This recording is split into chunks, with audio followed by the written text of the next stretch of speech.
ඉතින් සුබ දවසක් ඔයාලා හැමෝටම. අද මම අරගෙන ඇවිත් තියෙන්නේ අපි හැමදෙනාම ලොකු පොඩි කවුරුත් කන්න කැමති ෂණික නූඩල්ස්. එහෙම නැත්නම් දැන් අපි ලංකාවේ මැගි නූඩල්ස් තියෙන්නේ. අන්න ඒ වගේ නූඩල්ස් පැකට් එකක් අපි කොහොමද වෙනස්ම විදියකට හදාගන්නේ කියලා.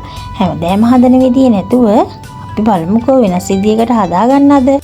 අපිට මේක හදන්න අවශ්‍ය වෙනවා අපි ගන්න නූඩල්ස් පැකට් එකට අමතරව එක බිත්තරයක් අවශ්‍ය වෙනවා. තව සෝයා සෝස් ටිකක්, පොල් තෙල් ස්වල්පයක්, ඔයාලගේ රස අනුව ලුණු, ගම්මිරිස්, මිරිස් කුඩු යොදා ගන්න පුළුවන් කැමති නම්. තව චිලි පේස්ට් ස්වල්පයක් ඕන. නූඩල්ස් පැකට් එක තම්බ ගන්න වතුර ඕන. තව මේකට අපි යොදා ගන්න දෙයක් තමයි ලුණු කොළයි, රස අනුව මිරිස්. තව අපිට මේකට චයිනීස් ගෝව යොදා ගන්න පුළුවන්. චයිනීස් ගෝව අත්‍යවශ්‍යම නැහැ. අපේ ගෙදර තියෙන සාමාන්‍ය ගෝව කෑල්ලක් මේකට ගන්න පුළුවන්. අපි දැන් බලමු කොහොමද මේක හදාගන්නේ කියලා. අපි මුලින්ම මෙන්න මේ වගේ ලුණු කොළ ටිකයි මිරිස් ටිකයි කපා ගන්න ඕන. දැන් අපි ගෝව වල තියෙන මේ මැද අයිය නාරටි අයින් කරලා අනිත් ටික තමයි අපි ගන්න ඕන. අයිය ටික අපි අයින් කරගමු. ගෝව ටික මේ වගේ අතින් පොඩි කෑලි කඩා ගත්තාම ඇති. අපිට ගෝව ටික අන්තිමටම තමයි ඕන කරන්නේ. හරි. දැන් අපි මේ නූඩල් එක හදන්න ගන්න පෑන් එක ඉපේ තියාගමු. ඉපේ තියාගෙන රත් වුණාට පස්සේ අපි මේකට පොල් තෙල් බොහොම පොඩි ප්‍රමාණයක් එකතු කරගන්න අවශ්‍යයි. දැන් මම මේ පොල් තෙල් තමයි එකතු කරන්නේ. මම එකතු කරගන්නේ පොල් තෙල් මේස හැන්දක් වගේ පොඩි ප්‍රමාණයක්. ඊට පස්සේ හොඳින් මේ තෙල් රත් වුණාම අපි අර කපාගත්ත ලුණු කොළ ටිකයි අමු මිරිස් ටිකයි එකතු කරගන්න ඕන. දැන් හොඳින් මේ ලුණු කොළයි අමු මිරිස් ටිකයි තෙලෙන් මැලවුණාම අපි මේකට වතුර එකතු කරගන්න අවශ්‍යයි. අපි වතුර එකතු කරගන්නකොට මතක තියාගන්න ඕන විශේෂම කරුණ තමයි අපි එකතු කරගන්න ඕන නූඩල් එක තැම්බෙන්න අවශ්‍ය වතුර ප්‍රමාණය විතරයි. අපි වතුර වැඩියෙන් එකතු කරගෙන වැඩි වතුර ටික අයින් කරගන්නේ නැහැ. දැන් මම මේ එකතු කරන්නේ වතුර. මම වතුර ටිකක් වැඩියෙන් එකතු කරනවා. මොකද මම වතුර ගතිය ටිකක් වැඩියෙන් තියුණා තමයි කැමති. ඕගොල්ලෝ වතුර ගතිය වැඩියෙන් අකමැති නම් වතුර නූඩල් එක තැම්බෙන ප්‍රමාණයට විතරක් එකතු කරගන්න. ඊට පස්සේ වතුර එක උතුරනකන් පියනකින් වහලා වතුර එක උතුරුවට පස්සේ අපි අර අපේ බිත්තරේ තියෙන්නේ ඒක මේ උතුරන වතුර එකට අපි එකතු කරගන්න ඕන.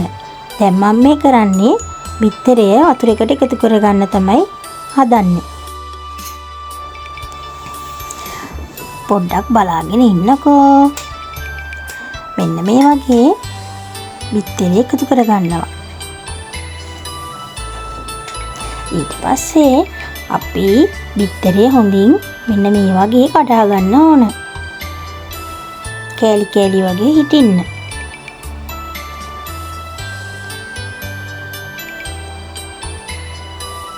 හොඳින් මේ වගේ හැන්දකින් කවලම් කරන්න. ඊට පස්සේ අපේ නූඩල් පැකට් එක අරගෙන ඒක දැන් මේ වතුර එකට එකතු කරගන්න ඕන. මම ගන්නේ මේ තායිලන්තයේ තියෙන නූඩල් එකක්. මේක චිකන් ෆ්ලේවර් එකක්.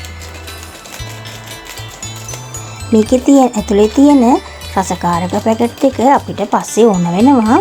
ඒ දෙක පැත්තකින් තියලා අපි දැන් මේ නූඩල් එක වතුර එකට එකතු කරගන්නවා. ඒක හොඳින් හැන්දෙන් කවලම් කරගෙන මේක තැම්බෙනකන් අපි පියනකින් වහලා තියාගමු.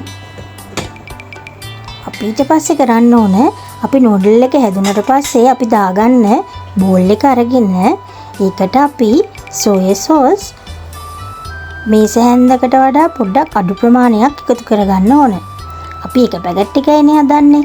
ඒ නිසා මෙන්න මේ වගේ බොහොම පොඩි ප්‍රමාණයක් එකතු කරගෙන ඒකට අපි අර නූඩල් පැකට් එකට හම්බෙච්ච ෆ්ලේවර් දෙක තියෙනවනේ. ඒ දෙක මේ සෝයා සෝස් එකට එකතු කරගන්න ඕන. ඒ අතරේ අපේ නූඩල් එකත් තැම්බිලාද කියලා බලන්න ඕන. දැන් නම් හොඳට තැම්බිලා තියෙන්නේ. අපි හොඳට මේක කවලම් කරගමු. ඊට පස්සේ අපි අර සෝය සෝස් එකට අර පැකට් දෙක එකතු කරගන්නවා. මේ වගේ එක පැකට් එකක් වෙට් ගතියෙන් තමයි තියෙන්නේ. අනිත් එක ඩ්‍රයි. මේ වගේ එකතු කරගෙන අපි මේක මික්ස් කරගමු. ඊට පස්සේ අපි කැමති නම් විතරක් මෙන්න මේ වගේ chili paste ඔයලා ගාව තියෙනවා නම් පොඩි ප්‍රමාණයක් එකතු කරගන්න. ඒක අත්‍යවශ්‍යම නෑ. දැන් අපි නූඩල් එක තැම්බිලානේ තියෙන්නේ. අපි දැන් ලිප ඔෆ් කරගන්නවා. ලිප ඔෆ් කරගෙන මේ නූඩල් එකේ තියෙන වතුර වලින් ටිකක් අර මිශ්‍රණයට අපි එකතු කරගන්නවා. දැන් මම කරන්නේ ඒක. මේ වගේ එකතු කරගෙන ඒ වතුරෙන් අර මිශ්‍රණය හොඳින් දිය කරගන්නවා.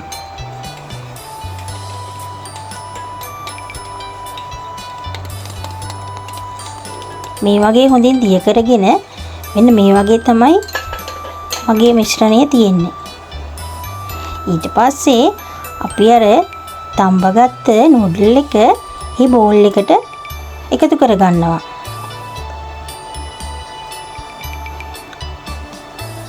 මේ වගේ මම ටිකක් වතුර ගතිය වැඩියෙන් කැමති නිසා වතුර ටිකක් වැඩියෙන් තමයි එකතු කරගත්තේ. ඔයාලා කැමති නැත්නම් වතුර ගතිය වැඩියෙන් ගන්න, අඩු වතුර ප්‍රමාණයක් එකතු කරගන්න. දැන් මේ වගේ හොඳින් මේක ඔක්කොම මිශ්‍ර කරගන්න ඕන. දැන් ඔයාලගේ රස අනුව මේකට මිරිස් කුඩු, ගම්මිරිස් එකතු කරගන්න පුළුවන්. මම එකතු කරගන්නේ බොහොම පොඩි ප්‍රමාණයක්. දැන් මම මේ ගම්මිරිස් තමයි එකතු කරගන්නේ. මුලින්ම එකතු කරගත්තේ මිරිස් කුඩු. ඊට පස්සේ අපි අන්තිමටම තමයි අපි අරන් තියාගත්ත ගෝවකොල්ල ටික තියෙන්නේ. ඒවා මේ වගේ උඩින් අපිට එකතු කරගන්න පුළුවන්. මේකට ගොඩක්ම සාර්ථක චයිනීස් ගෝව ගත්තොත් තමයි